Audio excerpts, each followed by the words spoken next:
जय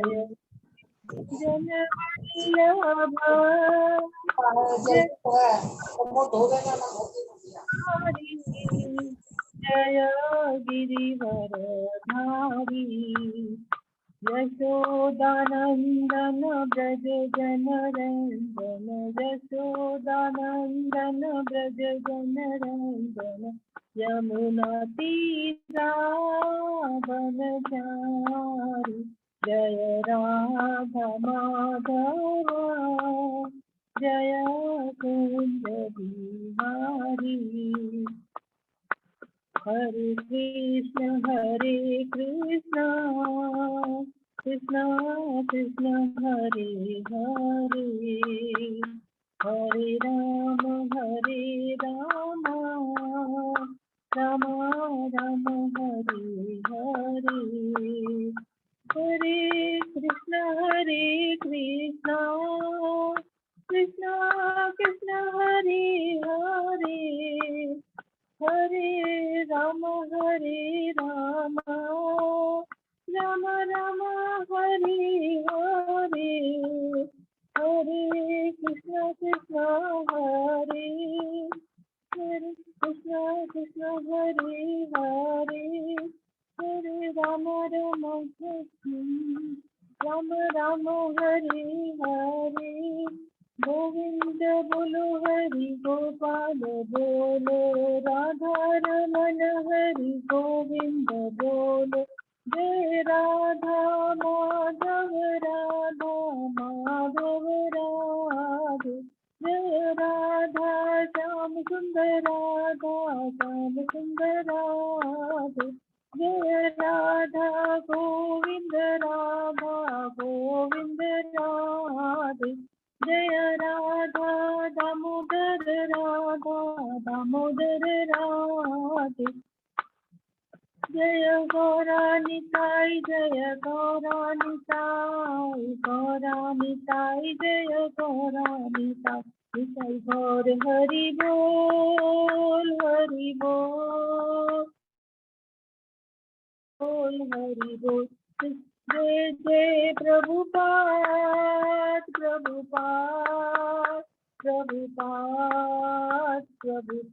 जय जय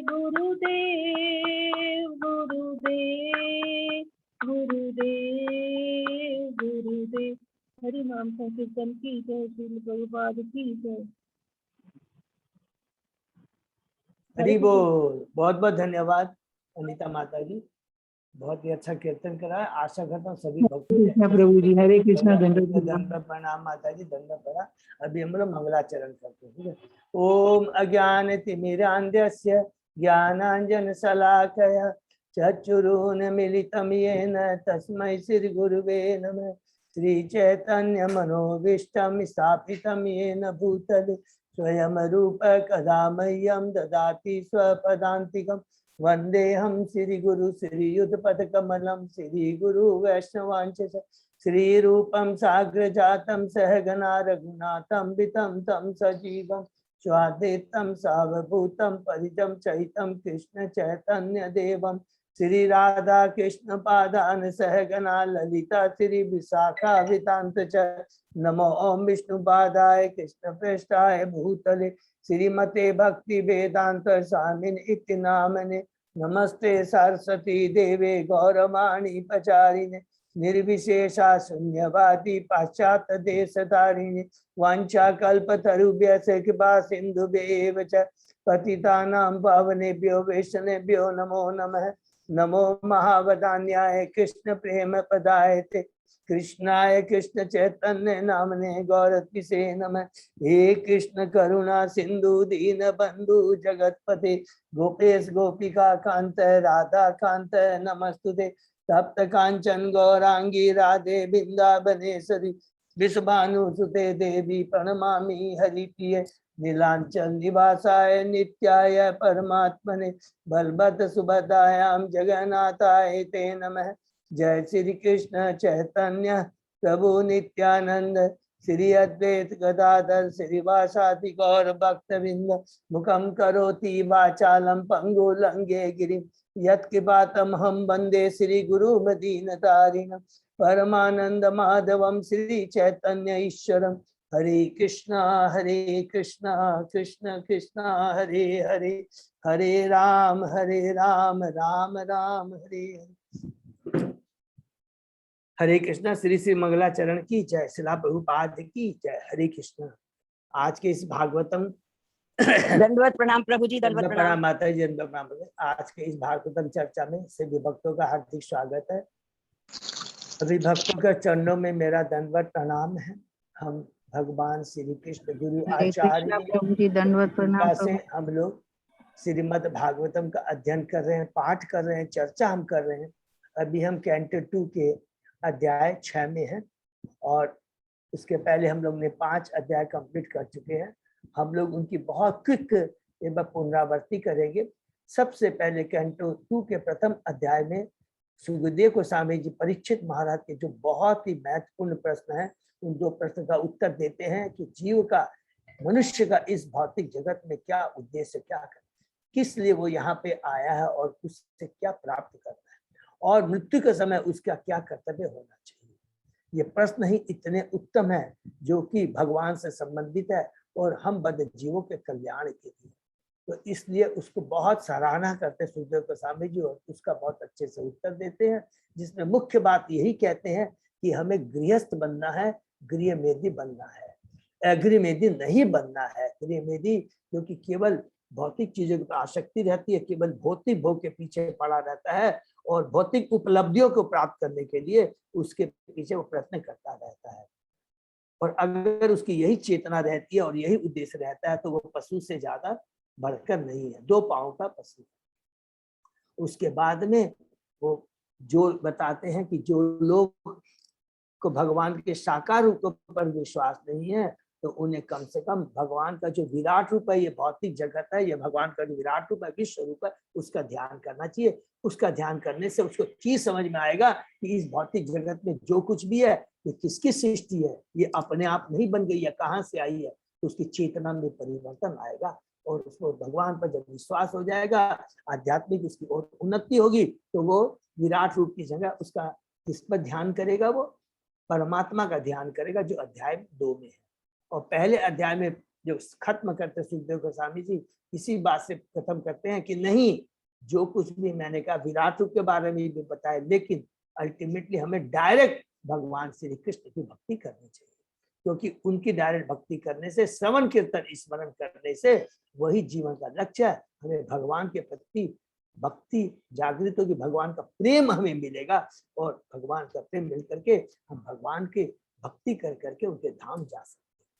तो भगवान का भक्ति करेंगे तो हमें भगवान का जो वास्तविक प्रेम है, जो कि चैतन्य महाप्रभु ने इस कलयुग में आकर करके एक गांव शहर में कहा कि जारे देखो तारे को, कृष्ण उपदेश आमार आज्ञा गुरु हो तारो एगो। तो जीवन का परम लक्ष्य है कि भगवान से अपना खोया हुआ संबंध स्थापित करके उनके चरणों में समर्पित होकर करके उनकी सेवा में अपने को निमग्न करना। That is the real aim of life. ठीक है। उसके बाद दूसरे अध्याय में सुखदेव गोस्वामी जी कहते हैं कि जीवन में, ये भौतिक जगत में सबसे इंपॉर्टेंट चीज क्या है कि हमारे अपनी भौतिक जो आवश्यकताएं हैं उसको मिनिमम रखना चाहिए, क्योंकि माया इतनी प्रबल है, ये 3 गुणों का प्रभाव इस पर, रजोगुण जितना हमारे पास में है और पाने की इच्छा होती है, और जितना हम पाने की इच्छा करेंगे उतना और प्रयत्न करेंगे भौतिक, और उसमें उलझते चले जाएंगे। जीवन कब खत्म हो जाएगा पता ही नहीं चला जाएगा और पछतावा करते रह जाएंगे। इसी बात को ध्यान में रखते हुए सुखदेव गोस्वामी जी बार बार परीक्षित गुरु प्रभुपाद जी बार बार अपने तात्पर्य के माध्यम से हमें आगाह करते हैं कि नहीं, हमें मिनिमम भौतिक इच्छाएं रख करके भौतिक आवश्यकताओं को लेकर के केवल भगवान की भक्ति करनी चाहिए। और उन्होंने कहा कि जो सेकंड अध्याय में जो भगवान का जो परमात्मा के जीवन में विराजमान है, उनके ध्यान करना चाहिए। अष्टांग योग की विधि करते हैं। अगर जिनकी धीरे धीरे विराट रूप में धीरे धीरे यदि उनका एडवांसमेंट होता है, स्पिरिचुअल एडवांस होता है, तो वो जो धारणा आश्रय है वो विराट रूप से हट कर करके परमात्मा के ऊपर ध्यान करना चाहिए। और अष्टांग योग की विधि बताते हैं। उसके बाद में कहते हैं अगर जिन लोगों की भौतिक इच्छाएं अभी भी कंप्लीट नहीं हुए हैं तो उनको क्या है, क्या करना चाहिए, क्रम मुक्ति के बारे में बताया, जिसके हमने बाद में बहुत डिटेल में डिस्कस किया कि उसके माध्यम से हम लोग अष्टांग योग विधि के माध्यम से अलग तपस्या करके हम लोग अब तो ब्रह्मलोक तक भी जा सकते हैं, लेकिन वहां पर भी मृत्यु है, ऐसा नहीं। अर्थात हम पहली चीज हम भौतिक जगत के अंदर भी है, और भौतिक जगत में मतलब जहाँ पर जन्म मृत्यु जरा व्याधि रहती, केवल फर्क इतना ही है कि वहां पर थोड़े से क्या आयु ज्यादा है, रोग कम है, वृद्धावस्था नहीं है, लेकिन मृत्यु निश्चित है। और फिर पुनः हमें इस भौतिक जगत में आना पड़ता है शरीर छोड़ के। तो इससे अच्छा बुद्धिमानी क्या है, हमें भगवान की भक्ति करके इस भौतिक जगत से कैसे छुटकारा पाए, निकला जाए, वो सबसे बड़ा जीवन का लक्ष्य है। ठीक है, तो इसलिए लास्ट में भी दूसरे अध्याय में यही कहते हैं कि हमें भगवान की भक्ति करना चाहिए, श्रवण कीर्तन। और तीसरे अध्याय में जब हम प्रवेश करते हैं तो उसमें कहते हैं हृदय परिवर्तन। हृदय में परिवर्तन का मतलब है कि हमारी जो भगवान जो अभी तक हमने बताया, धीरे धीरे करके भगवान की भक्ति के बारे में बताते हैं तो हमारे हृदय में परिवर्तन आएगा, अर्थात भौतिक चीजों की आसक्ति कम होगी और भगवान के प्रति आसक्ति बढ़ेगी। और इसके लिए उन्होंने स्पेशली यहाँ पर टच किया है देवताओं की पूजा के बारे में।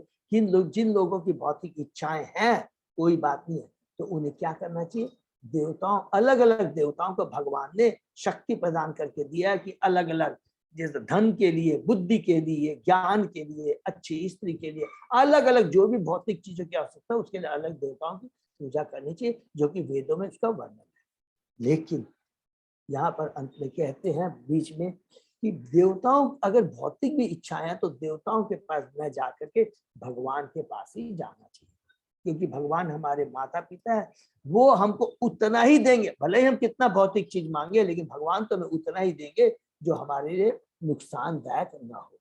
और लेकिन भगवान से मांगने से क्या फायदा होता है कि भौतिक इच्छा मांगने के लिए हम जाते हैं, लेकिन भगवान हमारी चेतना में इस तरह का परिवर्तन लाते कि धीरे धीरे भौतिक इच्छाएं कम होकर करके भगवान के प्रति आसक्ति बढ़ती चली जाती है। और उसमें शौनक ऋषि ने बहुत सुंदर सूत गोस्वामी को बोलते हैं कि ये जो मनुष्य को जितने भी शरीर मिला है बहुत दुर्लभ है, और एक एक अंग को, हमारे के कानों को, आंखों को, जीभ को, हाथों को, पांव को किस प्रकार भगवान की सेवा में लगाना चाहिए, जैसे कि अमरेश महाराज ने किया था।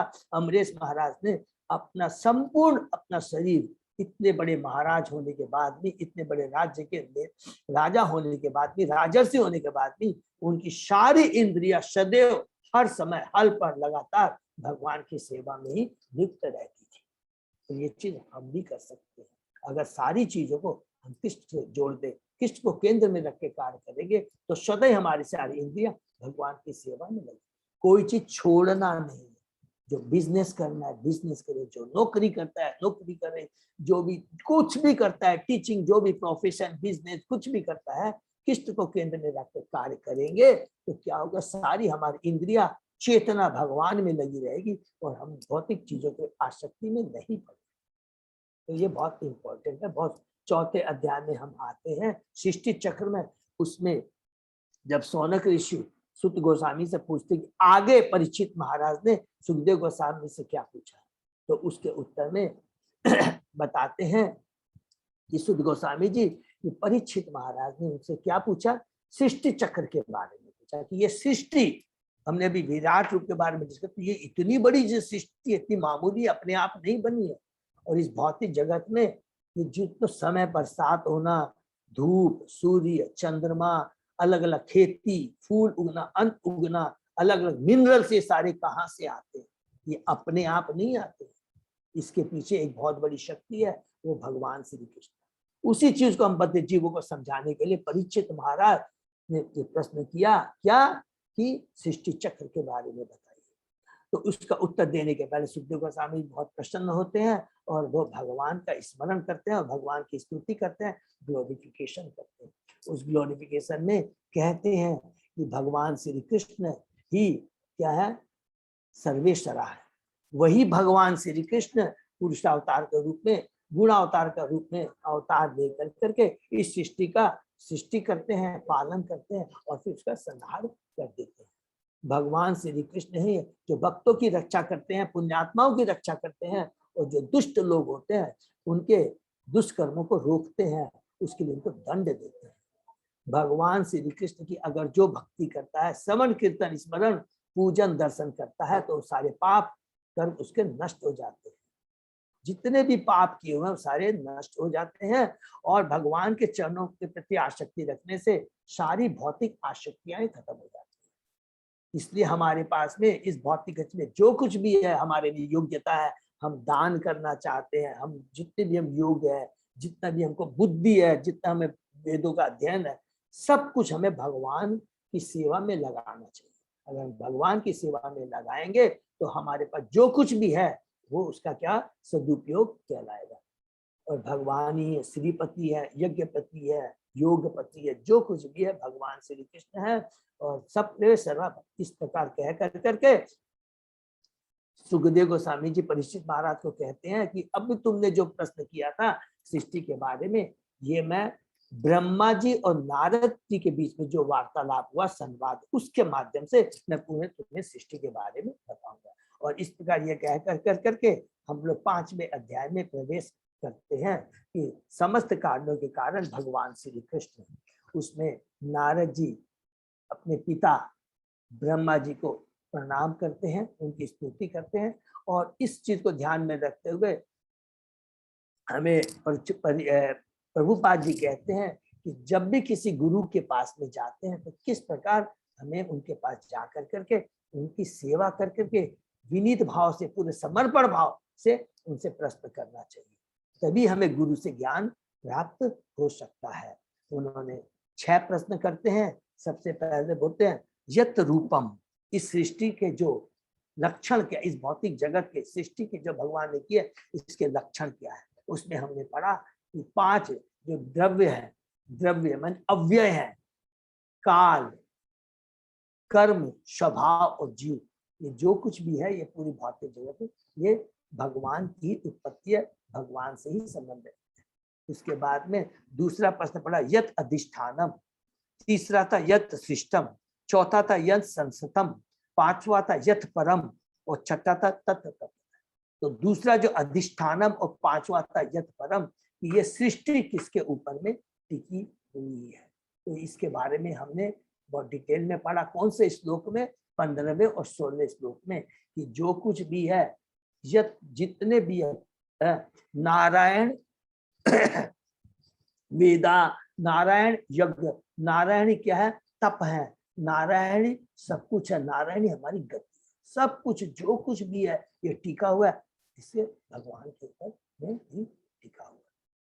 और उसके पहले जब प्रश्न करने के पहले याद कर लेते हैं कि बहुत इंपॉर्टेंट चीजों की नारद जी ने भ्रमित थे, वो कहता था कि मैं तो ऐसा सोच रहा हूँ कि जो कुछ भी है इस सृष्टि का पालन संहार करना सब कुछ आप लिया है।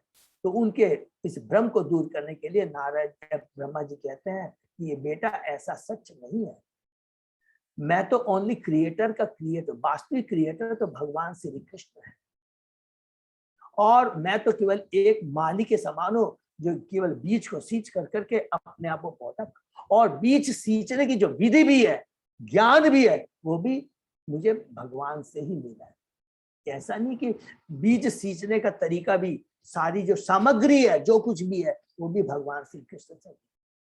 इतना सुंदर जवाब देते हैं। और उसके बाद में प्रथम क्वेश्चन का जो उत्तर देते हैं यत रूपम है, वो सुंदर 14वें श्लोक में उनका उत्तर देते हैं। 15वें श्लोक में जैसे मैंने बताया कि अधिष्ठानम परम, जो कुछ भी निर्भर करता है तो। उसके बाद में जो तीसरा प्रश्न था यत सृष्टि, जो कि डिटेल में हमने डिस्कस किया 17वें श्लोक से लेकर पूर्व 35वें श्लोक तक में, किस प्रकार भगवान इस जगत की सृष्टि करते हैं, कारण सृष्टि और कार्य सृष्टि, किस प्रकार 23 अव्यय आते हैं, पूरा हमने डिटेल में किया।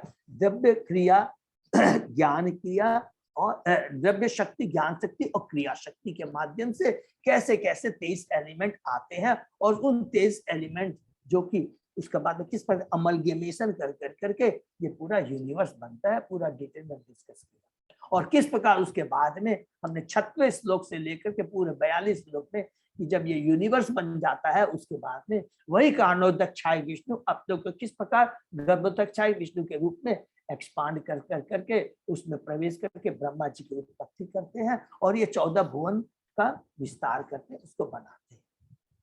और उस प्रकार विराट रूप का हमने तुलना इतना सुंदर ढंग से किया कि ये पूरे जो 14 भवन है भगवान के पूरे अंगों से तुलना किया। और ये जो वर्णाश्रम धर्म है ब्राह्मण क्षत्रिय वैश्य को, उसको किस प्रकार ब्राह्मण भगवान के मुख है, हस्त जो हाथ है भगवान की भुजा है, ये नाभि है, ये वैश्य है, और जो पांव है वो शुद्ध है। उसी का 3 डिवीजन किया, उच्च लोक, मध्य लोक और निम्न लोक। ये भगवान से तुलना कर करके हम लोगों ने सृष्टि यत सिस्टम का बहुत डिटेल में डिस्कशन किया।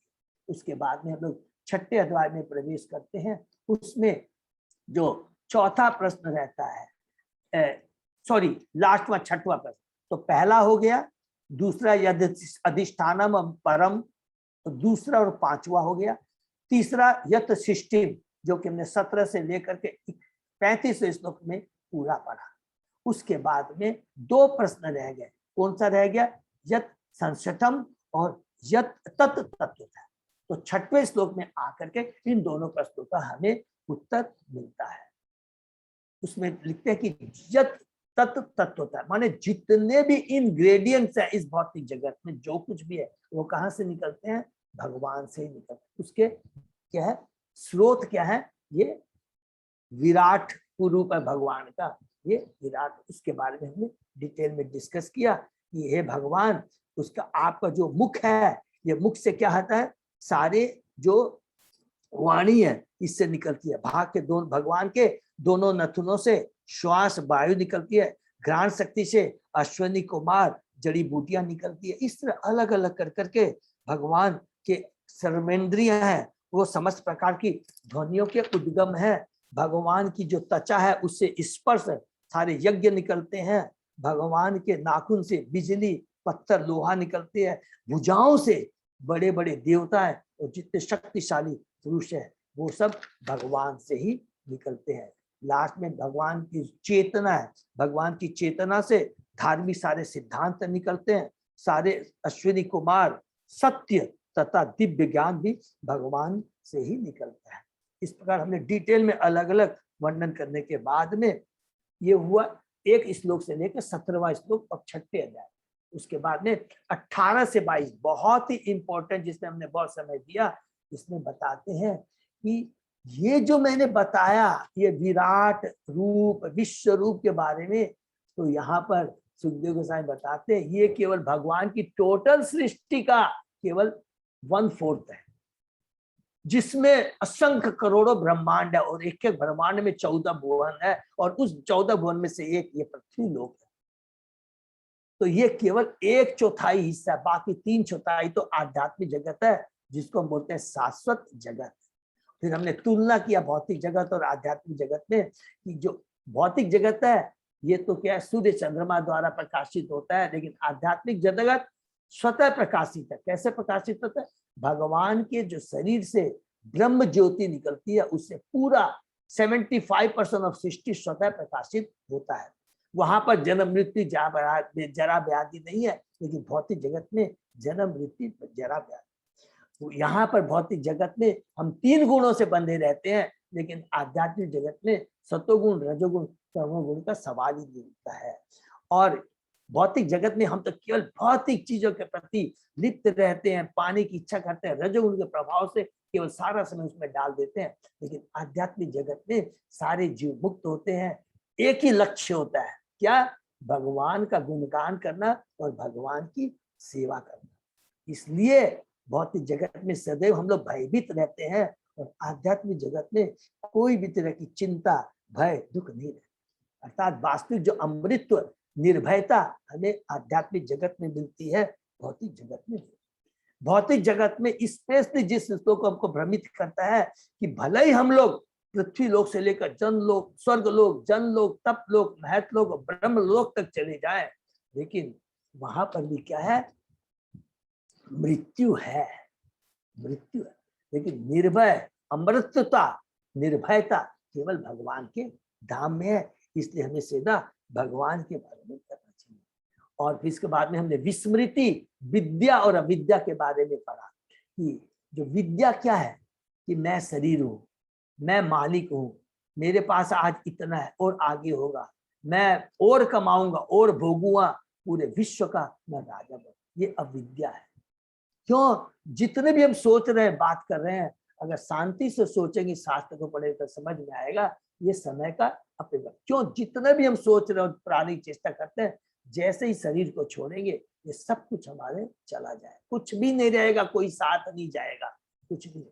और विद्या क्या है कि मैं कौन हूं, मैं शरीर नहीं, मैं आत्मा हूं, मैं भगवान का अंश हूं, मैं शाश्वत हूं, सच्चिदानंद मेरा रूप है जैसा भगवान का। ये तो मैं अपनी गलती के चल से इस भौतिक जगत में आकर करके स्वामी बनकर के भोगने की चेष्टा कर रहा हूं, लेकिन दुख के अलावा और यहाँ कुछ भी नहीं। शाश्वत जीवन, शाश्वत आनंद केवल भगवान के धाम में, यही विद्या है। इस प्रकार के हमने डिटेल में डिस्कशन किया। और उसके बाद में ये करने के बाद में यहाँ पर पुनः हम लोग आगे आ करते हैं 23वें श्लोक से 30वें श्लोक के अंदर में पुनः हमें भगवान यहाँ पर ब्रह्मा जी बताते हैं कि दोबारा की जो कुछ भी है भगवान की सृष्टि ही है। करने के बाद में कल हम लोगों ने जो पढ़ा, यानी पिछले क्लास में जो पढ़ा, ब्रह्मा जी पुनः नारद जी को बताते हैं कि हे नारद जी, जब मैं महापुरुष भगवान महाविष्णु के नाभि कमल से उत्पन्न हुआ तो मेरे पास यज्ञ अनुष्ठानों के लिए उस महापुरुष के शारीरिक अंगों के अतिरिक्त अन्य कोई सामग्री। जब मेरी उत्पत्ति हुई गर्भोदक्षा विष्णु से और मुझे भगवान ने प्रेरणा दी कि तुम तप करो, यज्ञ करो, तप करो, तो उस समय तप यज्ञ करने के लिए जो कुछ भी सामग्री दरकार थी मेरे पास कुछ नहीं था, वो भगवान श्री कृष्ण से ही प्राप्त हुआ। इस प्रकार मैंने यज्ञ के भोक्ता परमेश्वर के शरीर के अंगों से यज्ञ के लिए सारी सामग्री तथा सात समन उत्पन्न किए और भगवान को प्रसन्न करने के लिए मैंने यज्ञ संपन्न किया। उसके बाद में वो 29वें श्लोक, मैंने 23वें श्लोक से लेकर करके पूरे 28 श्लोक में पूरा डिटेल में वर्णन करते हैं कि यज्ञ के लिए क्या क्या चीज दरकार है। जो कुछ भी मुझे प्राप्त हुआ वो भगवान से ही प्राप्त हुआ, अर्थात तत्व तत्व माने जो भी इंग्रेडिएंट्स मुझे दरकार पड़ी वो भगवान से ही प्राप्त हुआ। और 29वें श्लोक में जो लास्ट जो हमने पढ़ा उसमें वो कहते हैं, हे पुत्र, तत्पश्चात तुम्हारे 9 भाइयों ने जो प्रजापति है, उसका हम लोग डिटेल में अलग से अभी वर्णन आएगा, वैसे जस्ट टच करके बता देते हैं। जितने भी मरीचि है, अंगिरा है, अत्रि मुनि, पुलस्य, पुलक, क्रतु, वशिष्ठ, दक्ष, ये सब जो है इनका कार्य मेनली क्या है, सृष्टि करना है। सृष्टि, प्रजापतियों का काम क्या है कि सृष्टि करते हैं। ये भगवान ब्रह्मा जी के पुत्र है जिनका कार्य केवल दक्ष और प्रजापति पूरे ब्रह्मांड को फिलअप करना, भर्ती करना, ठीक है, ये कार्य। तो प्रभुपाद जी कहते हैं कि हमने इसमें जो बताते हैं एक सिंपल चीज है कि जो व्यक्त पुरुषों में स्वर्गलोक के राजा इंद्र देवता जैसे पार्षद आते हैं और अव्यक्त पुरुष में साक्षात भगवान आते हैं। व्यक्त और अव्यक्त, ठीक है। अव्यक्त जिनको हम भौतिक अपनी इंद्रियों से न देख सकते हैं न पहचान सकते हैं, तो व्यक्त पुरुष भौतिक कार्य के लिए नियंत्रक, अर्थात व्यक्त माने ये जो सारे देवता हैं, इंद्र, सूर्य, ये सब जो देवता हैं, इनको हम लोग भगवान ने स्पेशली सृष्टि का भार संभालने के लिए, सृष्टि को मेंटेन करने के लिए स्पेशल पावर दिया है। फिर प्रभुपाद जी कहते हैं आधुनिक मनुष्य की जो बुद्धि है उसके लिए शक्तिशाली देवता था भगवान, दोनों ही अव्यक्त। अर्थात आज हमारे, पहले तो हमने पढ़ा है ना कि द्वापर युग में अर्जुन, युधिष्ठिर वो जाते थे स्वर्गलोक भी जाते थे, जाकर के वापस आ जाते थे, और देवता लोग भी यहाँ से स्वर्गलोक से पृथ्वीलोक पर आते थे। लेकिन आज तो वो भी शक्ति नहीं है, अर्थात देवता लोग भी अव्यक्त हो चुके हैं जिनको हम लोग अपनी भौतिक आंखों से नहीं देख सकते हैं।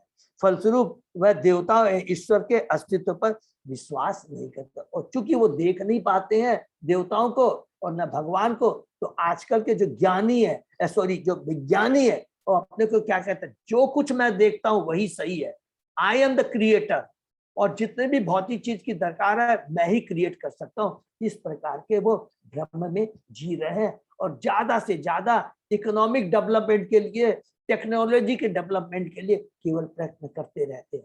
लेकिन जीवन का जो वास्तविक लक्ष्य क्या है, किस तरह शाश्वत जीवन, मन की शांति, अमृतत्व, शाश्वत जीवन पर, वो उनको ज्ञान नहीं है। और इसी कारण से हम देखेंगे जितना भी हमारा इकोनॉमिक डेवलपमेंट हो रहा है, हर जीव हम लोग इस चीज को रियलाइज कर सकते हैं, the more we have economic development, more we have physical facilities, उतनी ही ज्यादा हम लोग और टेंशन में जिए जा रहे हैं और हम लोग पैरासाइट होते जा रहे हैं। जो जीवन में रियल शांति जो चाहिए वो हमें नहीं मिल पा रही। इतना तक हमने पढ़ा था, उसके आगे हम लोग आज पढ़ते हैं। ठीक है। ओम नमो भगवते वासुदेवाय। ओम नमो भगवते वासुदेवाय।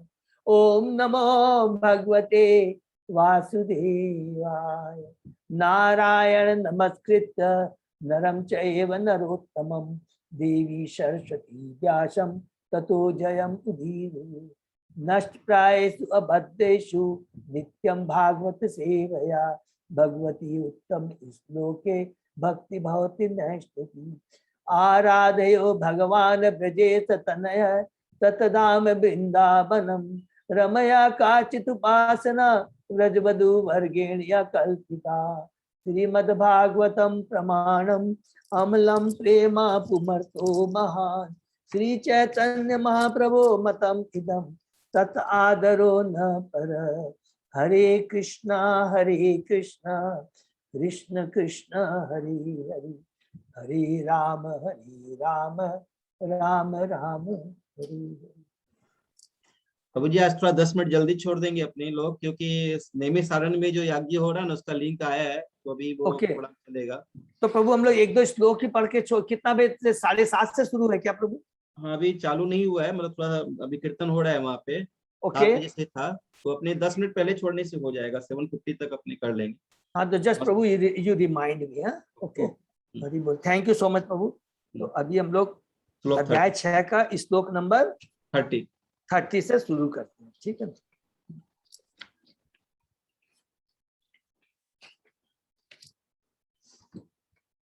तथा च मनवः काले ईर्जिरे ऋषय अपरे पितर विबुद्धा दैत्या मनुष्या क्रतुभि विभुम। तत्पश्चात मनुष्य के पिताओं यानी मनुओं, महर्षियों, पितरों, विद्वान पंडितों, दैत्यों तथा मनुष्यों ने परमेश्वर को प्रसन्न करने के निमित्त यज्ञ संपन्न किए। सब अलग अलग लोगों ने भगवान को प्रसन्न करने के लिए यज्ञ किए। ये ब्रह्मा जी नारद जी को बता रहे हैं। जस्ट इन्फॉर्म, दैत्य देवताओं के भक्त होते हैं क्योंकि वे उसे अधिकाधिक भौतिक सुविधाएं प्राप्त करना चाहते हैं, किंतु भगवान के भक्त एक निष्ठ होते हैं। इसको अंडरलाइन कर लेंगे, एक निष्ठ होते हैं।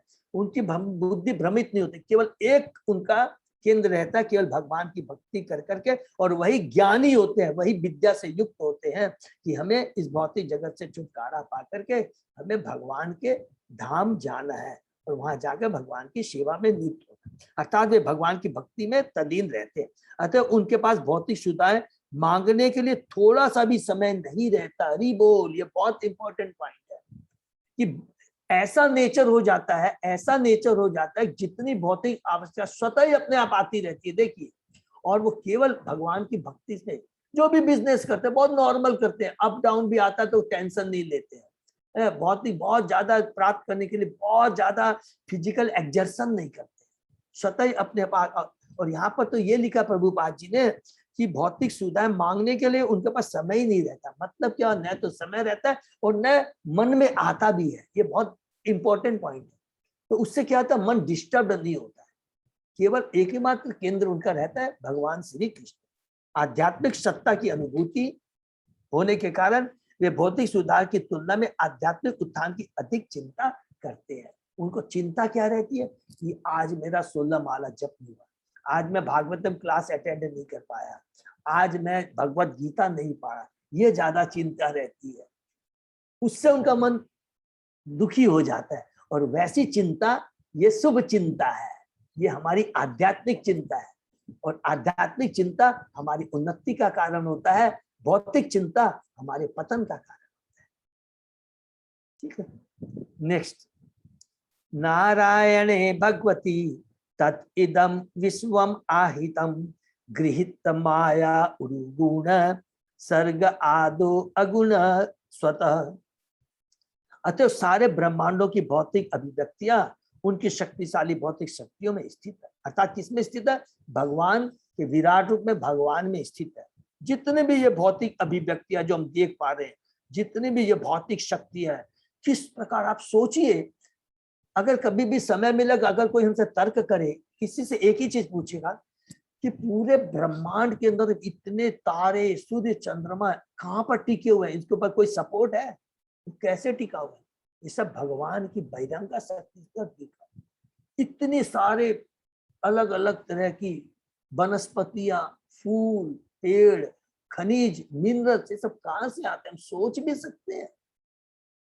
ये सब भगवान की शक्ति है, भगवान से ही ये सारे इंग्रेडिएंट भगवान से ही आते हैं। तो नारद जी बार बार रिपीट कर रहे हैं, सॉरी ब्रह्मा जी बार बार रिपीट कर रहे हैं नारद। तो थोड़ा सा हम तात्पर्य पढ़ते हैं। इस तरह नारद ने ब्रह्मा जी से भौतिक सृष्टि के विषय में जो प्रश्न पूछा था उसका उत्तर मिल जाता है। खाली एक ही प्रश्न का उत्तर नहीं मिला है, क्या है? संसथम, अर्थात इस भौतिक जगत जब वो खत्म हो जाता है, डिसोल्व हो जाता है, तो फिर वो कहाँ जाता है? इसका उत्तर हमें आगे मिलेगा। भौतिक वैज्ञानिक जिस रूप में ऊपर से भौतिक क्रियाओं तथा प्रतिक्रियाओं को देख सकता है, वे वास्तव में सृजन, पालन, संहार के विषय में परम सत्य नहीं होते। भौतिक शक्ति भगवान की शक्ति है, जो समय पर सतो, रजो तथा तमो गुण को स्वीकार करते हुए विष्णु, ब्रह्मा तथा शिव के रूप में प्रदर्शित की जाती है। अर्थात भगवान का गुणावतार है, ये गुणावतार के रूप में। इस तो सबको ये चीज मालूम है ना, वैसे फिर भी पालन किससे होता है? भगवान के सतोगुण से। सृष्टि किससे होती है? ब्रह्मा जी के द्वारा रजोगुण से, और संहार किससे होता है? तमोगुण, शिव से। इस तरह भौतिक शक्ति भगवान के पूर्ण नियंत्रण में कार्य करती है, यद्यपि वे ऐसे भौतिक कार्यकलापों से सदा परे रहने वाले। क्योंकि भगवान की भौतिक शक्तियों से ये सारा कार्य होता है, लेकिन भगवान इसमें लिप्त नहीं होते। एक धनी व्यक्ति एक बड़े मकान का निर्माण अपने साधनों के रूप में अपनी शक्ति व्यय करके करता है, उसी प्रकार वह अपने साधनों से ही एक बड़े मकान को विनष्ट भी कर देता है, किंतु उसका रखाव सदैव उसकी देख रेख में होता है। भगवान धनियों में सबसे धनी है, क्योंकि वे बड़े ऐश्वर्यों से सदा ओतप्रोत रहते हैं, अतः उन्हें कुछ करने की आवश्यकता नहीं पड़ती। लेकिन संसार की प्रत्येक घटना उनकी इच्छा तथा उनके निर्देशन में स्वयं घटती है। इसको अंडरलाइन करने की, ये हमेशा याद। माया अध्यक्षेण, गीता में भगवान कहते हैं कि जो भी है मेरी प्रकृति का, मेरी अध्यक्षता में प्रकृति कार्य करती है। ये भौतिक प्रकृति भगवान की बहिरंगा शक्ति है, लेकिन भगवान के निर्देशन में ही सारा कार्य होता है। अतः संपूर्ण भौतिक अभिव्यक्ति भगवान नारायण में स्थित है। परम सत्य विषयक निर्विशेष धारणा ज्ञान के अभाव के कारण है, और इस तथ्य को ब्रह्मा जी ने स्पष्ट बताया, क्योंकि वे ब्रह्मांड के कार्य कलापों के सृष्टा है। ब्रह्मा जी वैदिक वाग्यम के सर्वोच्च अधिकारी प्रमाण है, अतः इस समय उनका कथन परम सूचना के रूप में स्थित। हरि बोल। तो निर्विशेष धारणा सबको क्लियर है ना? ये भौतिक विराट रूप भगवान का क्या निर्विशेष रूप है। अर्थात जिस प्रकार भगवान सूर्य की किरणें होती है, जिस प्रकार ब्रह्म ज्योति है, वो अल्टीमेट नहीं है। जिसको मायावादी निर्विशेषवादी बोलते हैं वही अल्टीमेट है, उसके ऊपर कुछ नहीं है। जैसे कि हमारे कृष्णनाथ कार्तिक नाथ के नाथ प्रभु ने पूछा था ना हिरण में कि भगवान का ये जो ब्रह्म ज्योति है, ये तो केवल भगवान के शरीर से निकली हुई शक्ति है। उस ब्रह्म ज्योति के पीछे में जो वैकुंठ धाम है, गोलोक धाम है, भक्त लोग उसकी याचना करते हैं। ये जो ब्रह्म ज्योति है, ये क्या है? तेज है भगवान का केवल, जिसका आकार क्या? गोल्डन, गोल्डन है ना, हिरण में गोल्डन है, गोल्डन है ये। लेकिन ये कुछ नहीं है, ये तो केवल भगवान का निर्विशेष रूप है। जिस प्रकार सूर्य से सूर्य की किरणें निकलती है, तो हमने क्या पढ़ा था? सूर्य की किरणें गौण है, ब्रह्म ज्योति गौण है, उसके पीछे जो भगवान का साकार रूप है 2 हाथों में बंसुधारी किए हुए, उसकी हमें पूजा करनी है, उसके पास हमें प्रार्थना करनी है और उनकी सेवा में अपने को नियुक्त करना है। तो इसको सबको क्लियर होगा कि ब्रह्म ज्योति निराकार रूप है और उसके पीछे, ब्रह्म ज्योति के पीछे में जो भगवान बैकुंठ में गोलोक धाम में बैठे हुए हैं वो उनका साकार रूप है। ठीक है ना। नेक्स्ट, सृजामि तत् नियुक्तो अहम हर हरति तत् वशः विश्वम पुरुष रूपेण परिपाति त्रिशक्ति धृक। उनकी इच्छा से मैं सृजन करता हूँ, शिव जी विनाश करते हैं और स्वयं वे अपने नित्य भगवान रूप में सबों का पालन करते हैं। वे इन तीनों शक्तियों के शक्तिमान नियामक हैं। यहाँ पर अद्वितीय की माने भक्त की धारणा की स्पष्ट पुष्टि होती है। अद्वितीय माने भगवान के बराबर को दूसरा नहीं है। ये वासुदेव भगवान ही है और उनकी विभिन्न शक्तियों एवं अंशों के द्वारा ही विभिन्न अभिव्यक्तियां भौतिक तथा आध्यात्मिक जगतों में पालित होती है। भौतिक जगत में भी भगवान वासुदेव भी सब कुछ है, जैसा कि भगवद गीता में कहा है, वासुदेव सर्वम इति, सब कुछ वासुदेव ही है। वैदिक मंत्रों में भी उन्हीं वासुदेव का सर्वोच्च माना गया। वेदों का कथन है वासुदेवात परो ब्रह्मन चान्य अर्थो अस्ति तत्वतः। वास्तव में वासुदेव से बढ़कर कोई सत्य नहीं है। और भगवद गीता में बहुत इंपॉर्टेंट श्लोक एकदम, माने ये जो याद कर लेगा ना, पढ़ लेगा, उनकी सारी कंफ्यूजन दूर हो जाएगा। 7वां अध्याय के साथ भगवान श्री कृष्ण उसी सत्य की पुष्टि करता है। मत परतम नाटक, माने मेरे से बढ़कर कोई सत्य नहीं है। याद है ना श्लोक है कि जिस प्रकार एक धागे में पूरे मणिये रहते हैं, एक बार धागा को निकाल दो तो सारे मणिये इधर उधर बिखर जाएंगे। उसी प्रकार भगवान अगर अपनी शक्ति को हटा लेंगे तो ये पूरा भौतिक जगत विनष्ट हो जाए, इधर का तीतर बितर हो जाए। तो जो कुछ भी टीका है भगवान की शक्ति पर टीका है, जिस प्रकार एक धागे के ऊपर में सारे मणिये टिके रहते हैं। ये बहुत इंपॉर्टेंट श्लोक है। मता प्रतन नान्या की चीज। इस तरह एकात्म की धारणा जिस पर निर्विशेषवादी अत्यधिक बल देता है, भगवान के सगुणवादी भक्त द्वारा भी मान्य। अंतर इतना है कि निर्विशेषवादी पुरुष स्वरूप को नहीं मानता, जबकि भक्त भगवान के पुरुष रूप को अधिक महत्व प्रदान करता है। श्रीमद् भागवत में यह सत्य इसी श्लोक में बताया गया। भगवान वासुदेव अद्वितीय है, किंतु सर्वशक्तिमान होने के कारण वे अपना विस्तार कर सकते हैं और अपनी शक्तियों का प्रदर्शन कर सकते हैं। यहाँ पर भगवान को 3 शक्तियों द्वारा त्रिशक्ति सर्वशक्तिमान बताया गया, जो कि हमने बार बार रिपीट किया है। ठीक है ना। अतः उनकी 3 शक्तियां अंतरंगा, तटस्था तथा बहिरंगा। इनमें से बहिरंगा शक्ति सतो रजो तमोगुण, इन तीनों गुण द्वारा प्रदर्शित होती है, जो कि भौतिक जगत में, जो कि ये 3 गुण हमें बांधते हैं। उसी प्रकार अंतरंगा शक्ति भी 3 आध्यात्मिक गुणों द्वारा प्रदर्शित होती है, संवित, संधिनी तथा इलादिनी। हमने डिस्कस किया था, संवित भगवान की ज्ञान शक्ति है, संधिनी एग्जिस्टेंस माने पूरा ये जो अस्तित्व है, भौतिक जगत या आध्यात्मिक जितना भी अस्तित्व है, ये भगवान की शक्ति संधिनी शक्ति से ये के ऊपर टिका हुआ है। जब बलराम जी, इस बलराम जी को क्या बोलता है, भगवान की संधिनी शक्ति। और हिलादिनी शक्ति, हरि बोल, राधा रानी, जो कि हमने राधा अष्टमी के दिन डिस्कस किया था, ये भगवान की हलादिनी शक्ति है। तटस्था शक्ति या जीव भी आध्यात्मिक है, प्रकृति विधि में पराम। ठीक है, सबको मालूम, जीव भगवान की तटस्था शक्ति है, आध्यात्मिक है, पराशक्ति है। लेकिन जीव कभी भगवान के तुल्य नहीं होता। भगवान का ममेवान से जीव लोके जीव भूख, भगवान का अंश है लेकिन भगवान के बराबर नहीं है। अर्थात गुण में भगवान के बराबर है, क्वांटिटी में भगवान के बराबर नहीं है। लेकिन जीव कभी भगवान के तुल्य नहीं। भगवान निरस्त साम्य अतिशय है, दूसरे शब्दों में न कोई भगवान के तुल्य है न उनसे बढ़कर। अतः सारे जीव जिनमें ब्रह्मा जी तथा शिव जी जैसे महापुरुष सम्मिलित है, सभी भगवान के अधीन है। भौतिक जगत में भी भगवान अपने विष्णु रूप में ब्रह्मा तथा शिव सभी सारे देवताओं का पालन करते हैं तथा उनके सारे व्यापारों का नियंत्रण करते हैं। तो यहाँ तक में देखिए, बार बार जो कुछ भी प्रभुपाद जी कह रहे हैं, भगवान श्री कृष्ण। तो अभी इतना सुंदर ढंग से हम लोग ने डिटेल में डिस्कस किया है कि भगवान की शक्ति, बहिरंगा शक्ति, जीव शक्ति माने तटस्था शक्ति और अंतरंगा शक्ति।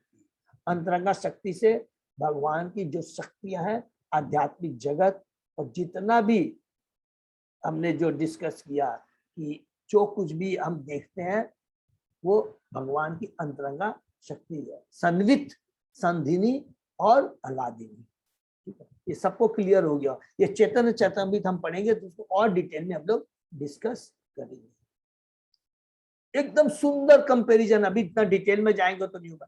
जैसे ही भगवान देखेगा कि अपनी संधिनी शक्ति को, माने बलराम जी से जैसे जैसे एक्सपांशन होता है वैसे भगवान की अलादिनी शक्ति सर्वप्रथम को ना राधा रानी, फिर राधा रानी से जितनी भी रानियां हैं, जितनी भी द्वारका की महर्षि है अर्थात रानी है, जितने भी वृंदावन में जितनी भी गोपी है, सब राधा रानी का ही एक्सपांशन है। एक तरफ ये भगवान लीला करने के लिए राधा रानी और राधा रानी से एक्सपांशन होता है, और दूसरी तरफ संधिनी शक्ति बलराम से अलग अलग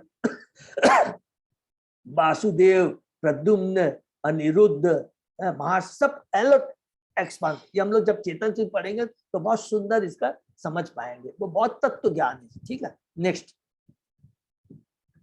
इति ते अभि इतम तात यथा इदम अनुपृक्षसि न अन्यत भागवत किंचित भाव्यम सत असत आत्मकम।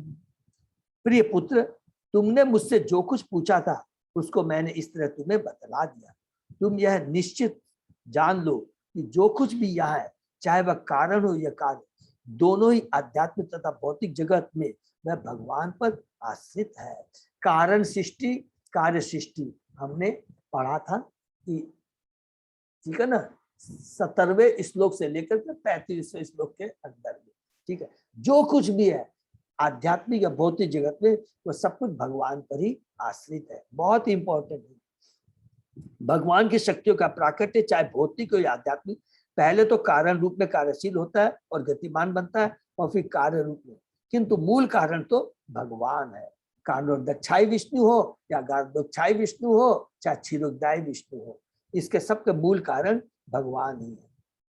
मूल कारण के कार्य प्रभावी अन्य कार्यों के कारण बनते हैं, और इस तरह प्रत्येक वस्तु चाहे वह स्थायी हो या अस्थायी कारण कार्य के रूप में कार्य करती है। और चूंकि भगवान सभी पुरुषों तथा शक्तियों के आदि कारण हैं, अतः वे समस्त कारणों के कारण कहलाते हैं। इसकी पुष्टि ब्रह्म संहिता तथा भगवद गीता दोनों के द्वारा ही हुई है। ब्रह्म संहिता में पुष्टि हुई है, ईश्वर परम कृष्ण सच्चिदानंद अनादि आदि गोविंद सर्व कारण है। ये ब्रह्म संहिता से है। और भगवद गीता में क्या है? अहम सर्वस्व प्रभो मत सर्व प्रवर्ते इति मत्वा भजन्ते मां बुद्धा भाव समन्विता, जो कि सबसे मोस्ट इंपॉर्टेंट श्लोक है भगवद गीता का, जो कि चतुर श्लोकी गीता का पहला श्लोक है। ठीक है ना। अतः यह आदि कारण विग्रह आकार है और निर्विशेष आध्यात्मिक तेज ब्रह्म ज्योति भी परम भगवान का प्रभाव है। ब्रह्म ज्योति क्या है? निर्विशेष रूप है भगवान का, जो कि भगवान के शरीर से निकलती है। ठीक है, ब्रह्मणो ही प्रतिष्ठा। नेक्स्ट। न भारती में अंग वृषा उपलक्ष्यते न वे क्वचित में मनसो मृषा गति न मे ऋषिकानि पतंति असत पते यत में हिद्दा ओ कंठ यवता घृता हरि। हे नारद, चूंकि मैंने भगवान हरि के चरण कमलों को अत्यंत उत्कंठा के साथ पकड़ रखा है, अतः मैं जो कुछ कहता हूँ वह कभी असत्य नहीं होता। हरि बोल। देखिए यहाँ पर ब्रह्मा जी रिपीट करते हैं कि जो मैं कहता हूँ वो कभी असत्य नहीं होता। न तो मेरे मन की प्रगति कभी अवरुद्ध होती है, न ही मेरी इंद्रिया कभी भी पदार्थ की क्षणिक आसक्ति से पतित होती है। हरि बोल। तात्पर्य, ये बहुत इंपॉर्टेंट श्लोक है कि यहाँ ब्रह्मा जी नारद जी को कितना कॉन्फिडेंस से बोलता है कि चूंकि मैंने जो ज्ञान प्राप्त किया डायरेक्ट भगवान, ये इतना कॉन्फिडेंस से क्यों बोल पाते हैं, इसको सब लोग ध्यान से सुनिए। जब हम लोग जो भी शास्त्रों में आचार्यों ने जो लिखा है एज इट इज जब हम उसको प्रेजेंट करते हैं तो एक मन में एक वो रहता है कि मैं जो कुछ, मेरा कुछ नहीं है, मैं जो कुछ बोल रहा हूँ, मेरी वाणी से जो निकल रहा है ये मेरा कुछ नहीं है, ये तो भगवान की कृपा है सर्वस्य चाम हृदि सन्निविष्टो मत स्मृति ज्ञानम पौर्णम च। ये जो कुछ भी बोल रहा हूँ मैंने आचार्यों से, शास्त्रों से, गुरुओं से जो सुना है वही बोल।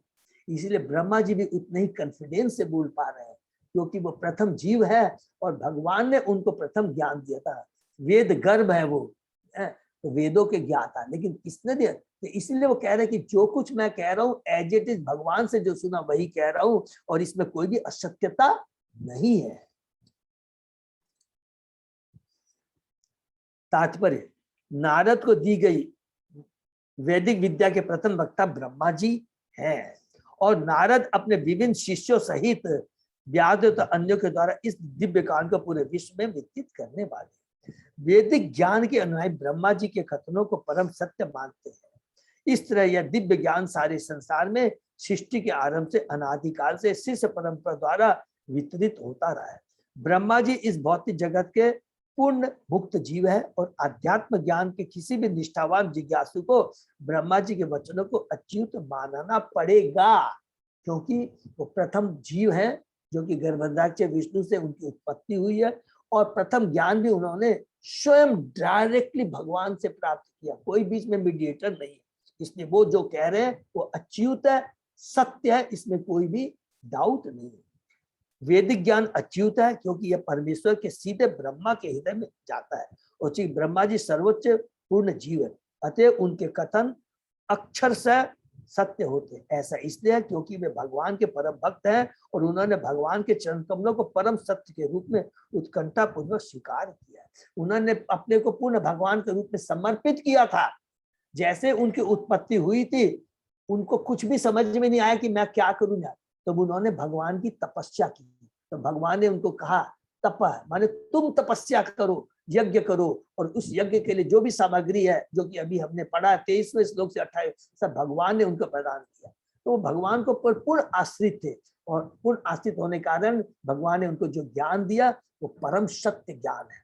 अपने मन से उन्होंने कुछ भी नहीं जोड़ा और ही ज्ञान प्राप्त करने की विधि है। और इसीलिए प्रभुपाद जी ने हिम्मत से कहा कि Bhagavad Gita as it is, एक भी फुल स्टॉप कामा प्रभुपाद जी ने अपने मन से उसमें नहीं जोड़ा है क्योंकि हमारे में उतनी शक्ति है ही नहीं। प्रभुपाद जी ये बताना चाहते हैं हम बद्ध जीवों में तो 4 त्रुटियां है, तो जिसमें 4 त्रुटियां है वो परम सत्य का ज्ञान कैसे दे सकता है। तो जो कुछ हम ज्ञान प्राप्त करना है गुरुओं से, आचार्यों, शास्त्रों से, प्रामाणिक गुरु से, प्रामाणिक शास्त्रों से प्राप्त करना है।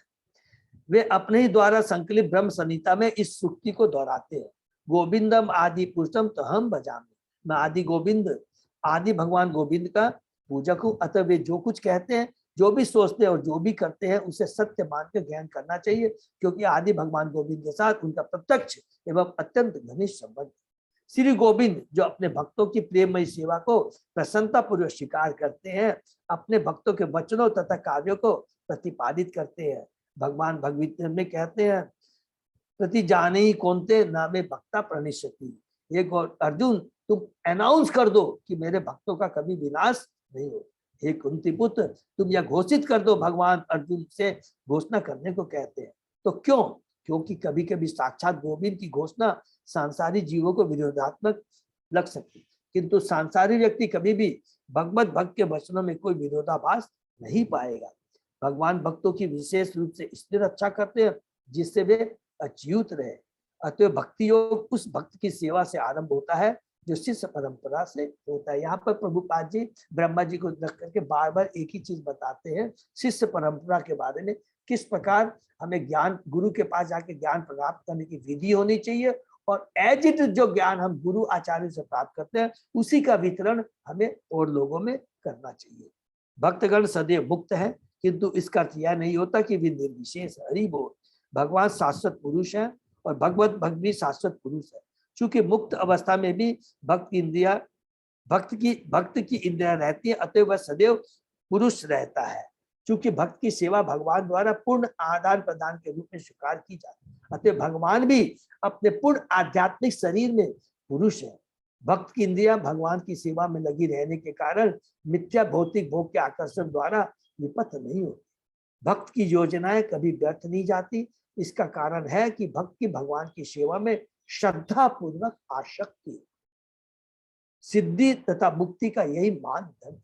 ब्रह्मा जी से लेकर मनुष्य तक सारे जीव तुरंत ही मुक्ति के पथ पर अग्रसर होते हैं यदि उनकी आसक्ति आदि भगवान श्री कृष्ण में महान निष्ठा के साथ होती है। अगर हमारे भगवान में निष्ठा है, उन पर विश्वास है, तो हम हमेशा अपने पथ से इधर उधर विचलित नहीं होंगे।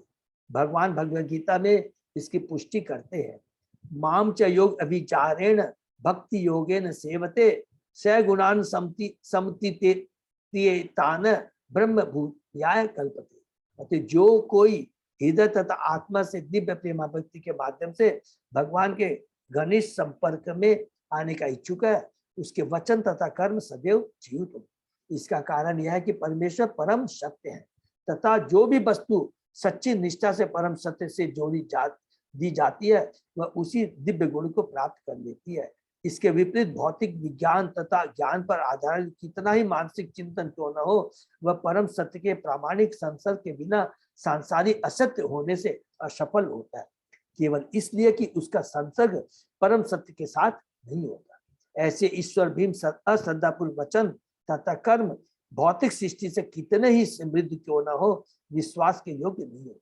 इस महत्वपूर्ण श्लोक का यही तात्पर्य है। भक्ति का एक कण अश्रद्धा के कई टन से अधिक मूल्यवान। हरि बोल। इसको प्लीज हम लोग कल फिर से रिपीट करेंगे क्योंकि बहुत ही इंपॉर्टेंट है। भगवान जी हरे कृष्णा। तो यही पे विराम देते हैं। सॉरी थोड़ा 2 मिनट ज्यादा हो गया। तो अजय प्रभु प्लीज थोड़ा सा आप बोलेंगे। एक तो अभी मैंने एक लिंक शेयर किया यूट्यूब का, उसमें अपने नेमी सारण से जो याजना हो रही है उसका लाइव देख करके अपने उसमें शामिल हो सकते हैं, भाग ले सकते हैं। और दूसरा, आज शाम को 7 बजे से अपना भागवतम इंस्टॉलेशन का प्रोग्राम है, तो उसमें मैंने लिंक भी शेयर किया है, फिर वापस कर दूंगा अपने भागवतम ग्रुप में भी कर हरि बोल। तो उसमें सारा प्रोग्राम डिटेल्स भी है। अपना शाम को 7 से 8:15 बजे तक का प्रोग्राम शेड्यूल है। इसमें अपने सभी भक्त क्या करेंगे, अपने टेबल पे जो भी भागवतम है, चैतन्य चरितामृत है, जो भी है जिनके पास में, वो टेबल पे सजा लेंगे और थोड़ा फ्लावर्स की माला वगैरह ले आएंगे, उनसे उनको अर्पित कर देंगे और एक आरती की थाली रेडी कर देंगे। तो प्रभु जी फिर जो भी रहेंगे अपना आरती करवाएंगे, कथा वथा करेंगे, उसके हिसाब से अपने लोग उसमें उनके हिसाब से अपने प्रोग्राम में अपना वो करेंगे। हरि बोल। आज भद्र पूर्णिमा है, बहुत ही शुभ दिन है। आज के दिन जो भागवतम दान देता है उसको भगवान के धाम की प्राप्ति होती है। और प्रभु ने बहुत मेहनत किया, अजय प्रभु ने उनने मेहनत से सबको बता दे। अजय प्रभु ये बता देंगे कि अभी तक जगन्नाथ ग्रुप की तरफ से कितना हो गया अजय प्रभु? 55 प्लस ही है, 56 भागवतम चेताचरित का स्पॉन्सरशिप हुई है, लोगों ने लिया है या डिस्ट्रीब्यूट किया है। तो डिटेल में कल बता देंगे, अभी समय नहीं है। तो अजय प्रभु कल से फिर से सबको पूरा डिटेल में बता देंगे। हरे कृष्णा। प्रभु जी ये जो लिंक अभी आया है वो दूसरों को फॉरवर्ड कर सकते हैं क्या? हाँ जरूर कर सकते हैं। तो हम लोग यही काम देते हैं। हरे कृष्ण प्रभु जी। हरे कृष्ण। हरे कृष्ण। हरे कृष्ण प्रभु जी। हरे कृष्ण। धन्यवाद, प्रणाम। प्रभु जी चैतन्य चरितामृत मिलेगा क्या कोई डिस्काउंट में? हाँ मिल जाएगा ना। हाँ मिल जाएगा। तो मेरे लिए 1 रख दीजिए ना। हिंदी बंगला कौन सा? बंगला। ठीक है, ओके ठीक है। हरे कृष्ण। और किसी को भी अगर अभी भी हरे कृष्णा। दंडवत प्रणाम प्रभु जी। आ सकते हैं। प्रभु जी एक हिंदी का मेरे लिए भी रख दीजिएगा। हरे कृष्णा। क्या मंजू केड़िया माता जी क्या कहा आपने? एक हिंदी का मेरे लिए भी रख दीजिएगा प्रभु जी। हिंदी का चेतन चरितामृत। ओके। हरे कृष्णा प्रभु जी। दंडवत प्रणाम। मेरे को भी ना भागवतम के संग वो डिस्काउंट नहीं चाहिए था, मुझे एक चैतन्य चरितामृत चाहिए था प्रभु जी। ठीक है। तो प्रभु अजय, तो आप लोग सब अजय प्रभु को प्लीज एक बार मैसेज दे दिए। तो 3 हुआ, एक मीनू माता जी को हो गया, एक मंजू माता जी को हो गया और एक इंद्राणी कुंडू माता जी। ठीक है। हरे कृष्णा। हरे कृष्ण। सबको आज के साथ शाम को 7 बजे वापस मिलेंगे। सब लोग 7 बजे मिस नहीं करेंगे। अजय प्रभु ने सबको लिंक भेजा। हरे कृष्णा। और कोई सी कुछ हो तो मेरे से बात कर लीजिए। हरे कृष्णा प्रभु। दंडवत प्रणाम। हरि बोल। दंडवत प्रणाम। हरि बोल। हरि बोल। हरि बोल। सेशन यही विराम देते हैं। सभी भक्तों का बहुत बहुत धन्यवाद। हरे कृष्णा प्रभु, जय प्रभु।